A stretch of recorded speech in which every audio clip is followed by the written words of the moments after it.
And more important, we are going to finish. Good afternoon to all of you that are still here.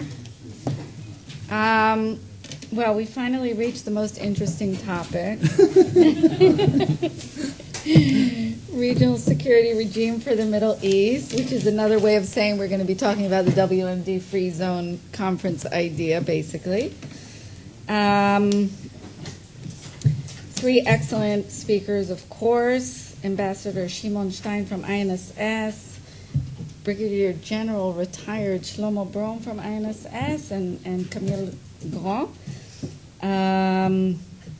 Let's see, with introductions, Shimon Stein is a senior. There's no need. There's no need. This is a small, we're all friends, right?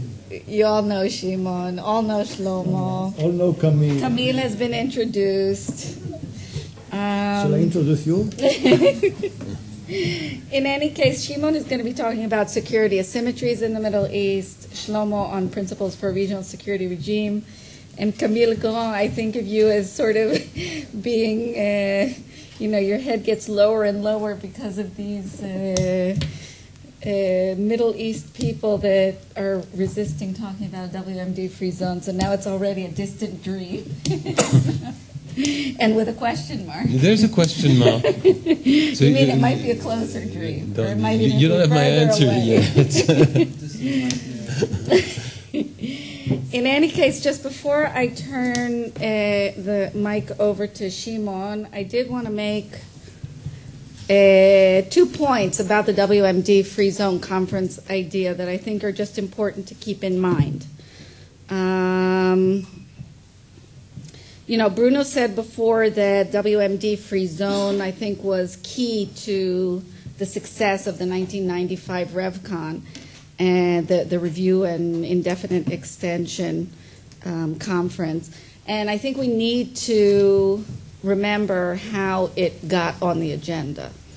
And it was basically the result of massive pressure that was put on the United States and some others by Egypt and some other Middle Eastern states. And the idea was really to pressure Israel in the nuclear realm. And the WMD free zone idea was a compromise between the desire to get something much more harsh in terms of Israel's nuclear option is concerned, and I would say the desire of some of the other states, and first and foremost the United States, not to have that kind of agenda. So that's sort of how it came on the agenda. The other important thing to remember is that the Egyptians were pushing to have this on the agenda while ACRS was still active. This is very important.